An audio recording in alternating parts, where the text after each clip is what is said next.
प्रिय छात्रों, पूर्व की कक्षा में हमने आप लोगों को साहित्य की मोहनी मंत्र से आप लोगों के हृदय को मंत्रमुग्ध किया था, लेकिन आज व्याकरण के निरस ढेले से आप लोगों को तकलीफ देना चाहता हूं, क्योंकि मनुष्य के जीवन में खटास और मिठास दोनों जरूरी है। जिस प्रकार प्रकृति के प्रांगण में सुख दुख दिन रात का आगमन होता रहता है, वैसे ही मनुष्य के जीवन में भी सुख दुख का आगमन होता है।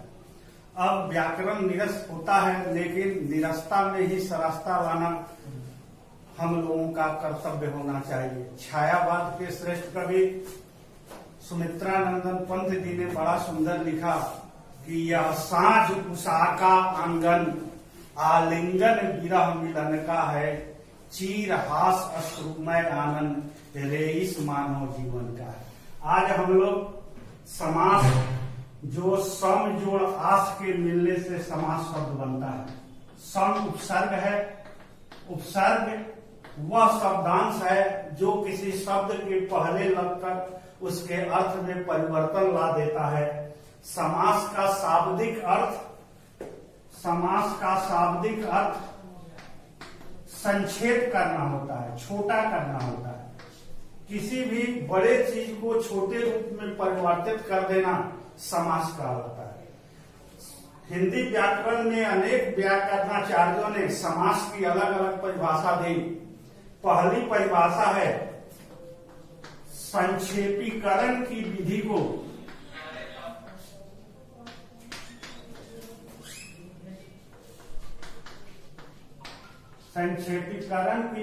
को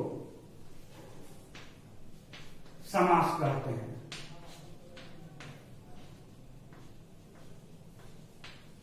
संक्षेप का अर्थ होता है छोटा करना। संस्कृत में इसका डेफिनेशन दिया जाता है समसनम समासम। लेकिन दूसरे विद्वान ने कहा कि अनेक पदों का एक पद हो जाना समास कहलाता है। जो अनेक पद है उसका एक पद में हो जाना एक पदी भवनम समासम। लेकिन सबसे अच्छी परिभाषा कामता प्रसाद गुरु ने हिंदी व्याकरण नामक पुस्तक में लिखा कि समास दो या दो से अधिक शब्द या पद अपनी अपनी विभक्तियों को छोड़कर जब आपस में मिलते हैं तो उस मिलने की क्रिया को, ढंग को या तरीका को समास कहते हैं।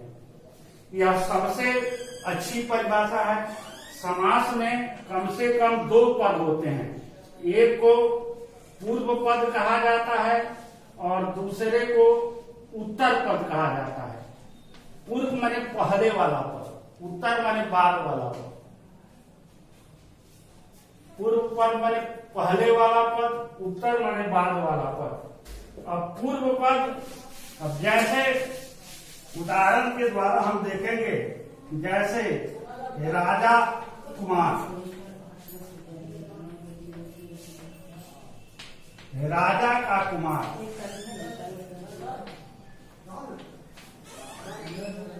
अब यह राजा पूर्व पद है और कुमार उत्तर पद है। अब समास की परिभाषा के अनुसार पूर्व पद की विभक्ति का परित्याग करता है। समास में दो पद होते हैं, दो या दो से अधिक शब्द या पद। एक राजा एक शब्द हुआ और दूसरा कुमार शब्द या पद हुआ। तो राजा ने अपनी का विभक्ति का परित्याग किया और कुमार के आगे कोई उत्तर पद में विभक्ति नहीं होती है तो उसको शून्य विभक्ति कहते हैं। तो जब अपनी अपनी विभक्तियों का परित्याग करके आपस में जो मिलते हैं तो आपस में मिलने के बाद शब्द बनना चाहिए राजा कुमार, लेकिन यह शब्द बन रहा है राजकुमार। तो यहाँ एक व्यंजन संधि का नियम काम करेगा कि अगर पूर्व पद में दीर्घ स्वर हो तो दीर्घ स्वर ह्रस्व स्वर में बदल जाता है।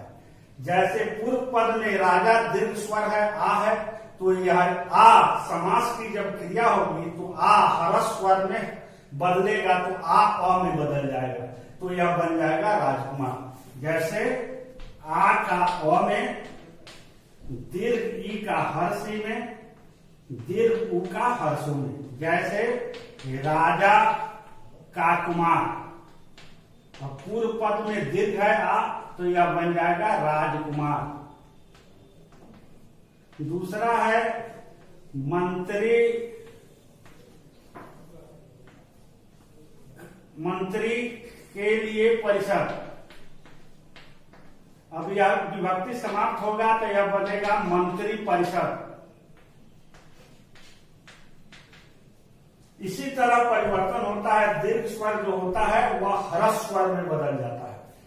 अब जो समास की क्रिया होने के बाद जो पद बनता है, जो नया शब्द बनता है, जैसे नया शब्द बना राजकुमार, तो यह हो जाएगा समस्त पद। समास की क्रिया होने पर जो नया शब्द बनता है उसे हम समस्त पद कहते हैं, समस्त पद। अब राजकुमार समस्त पद होगा। और समास की क्रिया करते हैं, जो तोड़ने की जो विधि होती है, तोड़ने की विधि को हम लोग विग्रह कहते हैं। तोड़ने की विधि को विग्रह कहते हैं। जैसे राजकुमार, इसमें तोड़ते हैं राजा का कुमार,